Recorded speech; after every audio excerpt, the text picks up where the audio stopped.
இன்றைக்கி கவுனி அரிசி கேக் செய்யறதுக்கு 1 டம்ளர் கவுனி அரிசி 1/4 டம்ளர் மொட்டு உளுந்து 4 டைம் வாஷ் பண்ணிவிட்டு முழுகிற அளவுக்கு தண்ணி சேர்த்து 4 மணி நேரம் ஊற வச்சிடலாங்க. பாருங்கள் 4 மணி நேரம் ஆயிடுச்சு. அரிசி உளுந்து எல்லாமே நல்லா ஊறிடுச்சு. அரைச்சிடலாம். ரொம்பவும் லைட்டாக தண்ணி சேர்த்து அரைச்சிக்கோங்க. அது அரைப்படுற அளவுக்கு மட்டும் தண்ணி சேர்த்திங்கன்னா போதும். தேவைப்படுச்சுன்னா 2வது கூட தண்ணி சேர்த்துக்கலாம். இதை வந்து லைட்டாக புளிக்க வச்சு எடுத்துக்கணுங்க. ரொம்பவும் புளிக்க விட்டுறாதீங்க. நான் ஒரு 4 மணி நேரம் விட்டுருந்தேங்க. லைட்டாக புளிச்சு வந்துருச்சு. அது கூடவே 1/2 டம்ளர் வறுத்த வெள்ளை ரவை, 1/2 டம்ளர் நாட்டு சக்கரை, 5 ஸ்பூன் நெய் சேர்த்துட்டு நல்லா மிக்ஸ் பண்ணிக்கலாம். நான் இன்றைக்கி சக்கரை கம்மியாக தான் சேர்த்துருந்தேன். சக்கரை கரைஞ்சி வரும்போது பேட்டர் இன்னுமே லிக்விட் ஆகுங்க. 1/2 டம்ளர் கோதுமை மாவு கொஞ்சம் கொஞ்சமாக சேர்த்து இந்த மாதிரி நல்லா மிக்ஸ் பண்ணிக்கோங்க.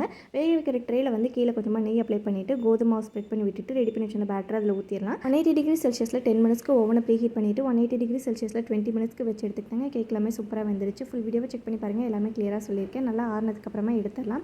க்ரீம் லேயர் செய்யறதுக்கு டெய்ரி மில்க் சாக்லேட்டை டபுள் பாயிலிங் மெத்தடில் உருக்கி எடுத்துக்கிட்டேங்க. டாப்பிங்ஸ்க்கு உங்களுக்கு பிடிச்ச மாதிரி நீங்கள் சேர்த்துக்கலாம்.